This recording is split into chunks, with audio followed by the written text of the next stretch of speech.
Wide receivers, a guy you're higher on, Michael Pittman. Also, we did just have somebody asking in the comments, so do we answer questions? And I did answer them, but just for anybody else listening, yeah, we do answer all the questions. We're just going to finish our wide receivers and our tight ends, maybe 10 minutes, maybe even less than that, and then we'll hit all your questions.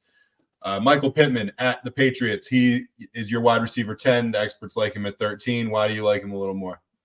Well, one, we got Josh Downs, unlikely to play. Oh, right. This is a guy that's seen 8, 13, 5, was a little bit of a dud against Cleveland and still put up 15 fantasy points in that 5-target day, then 14 targets. With Gardner Minshew, he has been averaging around a 30% target share this year, and he has not had lower than 10 points in 4 straight weeks. Pittman is just getting it done time and time again. Since Christian Gonzalez was knocked out, the Patriots have been a cream puff matchup. So a fringe starter? No, you got to absolutely lock Michael Pittman into your lineups this week. He should see at least 10 targets, maybe even 15, and he'll be good for at least 15 points, as he's been for 3 of the last 4 weeks.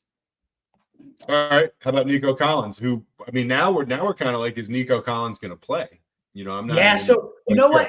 I love Nico Collins. It's more so just I like the player. He's a target vacuum, and a quarterback that just threw 470 yards. Was actually the wide receiver 11 last week and was the 3rd most productive player on his own, actually 4th most productive pass catcher on his own team. That just goes to tell you they had 4 players inside the top 12 at their respective positions. Crazy pass attack. So hyper efficient, great pass attack. And Cincy, we saw Diggs roast them. So maybe this is a good coming out party for their number 1. But yeah, you're right. Maybe he doesn't play. So I do really like Diontae Johnson. 14 and 9 targets across his last 2 games. Green Bay, Jair Alexander is good, and sometimes he shadows, but doesn't typically move to the slot where we see Diontae Johnson do a ton of his damage, 85 and 90 yards in back-to-back weeks, and finally found the end zone. Finally, the long streak broke, and it hadn't been since Ben Roethlisberger that Diontae Johnson had caught a touchdown, but he caught one last Thursday night, as we predicted for the record there. Wouldn't be shocked to see him continue to build on that. And I just love the player. He really is steady and consistent, and I'm facing him, which means he's probably going to have a really big day. Probably, definitely. That's the analysis that you pay the big bucks for. So we got nothing on lower and Hail Mary you want to share?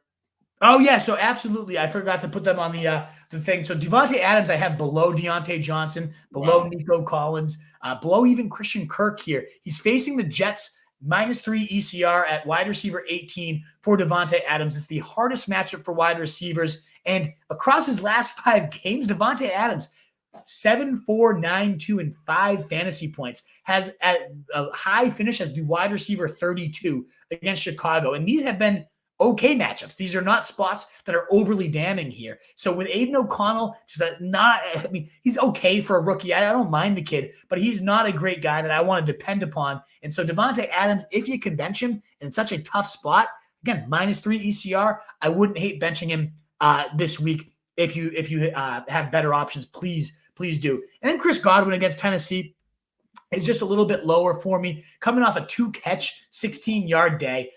Just pretty ugly there. He seemed like he was getting his season back on track, so I get that Tennessee, a pretty solid spot. You know what?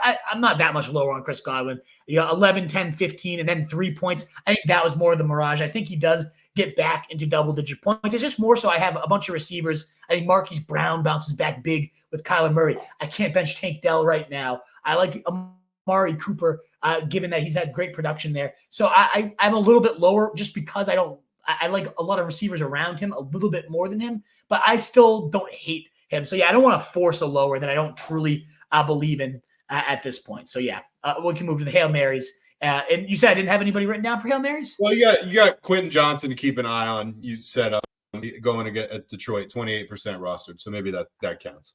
Yeah, so Quentin Johnston and Khalil Shakir. I must have pasted them. Oh, yeah. I missed Shakir. You got them both. Yeah, so I got both those guys.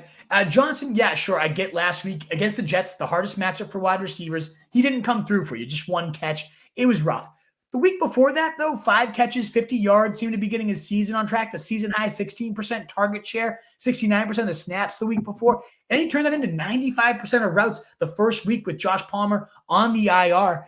If he gets 95% of the routes again this week, which I don't see, they really don't have anyone else to play there, against a Detroit team that's much more middle of the road. Anytime you're getting that type of usage bump for a wide receiver of a first-round talent, you got to pay attention. And I think Quentin Johnston, this will kind of be the coming out party. I talked about it on the waiver wire show. He gives me 2022 Christian Watson vibes where didn't have the quarterback's trust, didn't have the field time, wasn't fully getting it done. And then bam, when he was finally thrust into a full-time role, he really took off. And we got a schedule here for Quentin Johnston that's not too shabby down the stretch, starting with Detroit this week.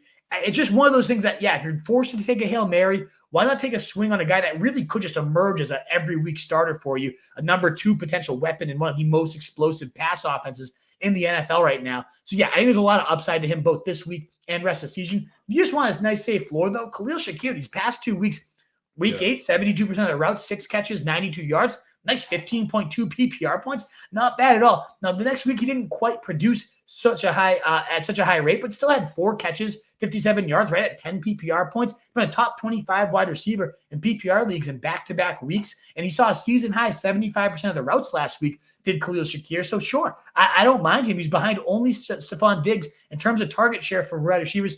Dalton Kincaid was a leading target getter on this team. So he's been an absolute hog. Love Dalton Kincaid, obviously. But Khalil Shakir, if you're desperate for a wide receiver fill-in, he's the nice floor play. I think Quentin Johnston's the ceiling play for your wide receiver Hail Marys this week. All right, cool. What is up, you fantasy wolf? Thanks so much for tuning in. If you haven't already, share your thoughts in the comments, check out some more videos, and join the newest Wolfpack by subscribing below.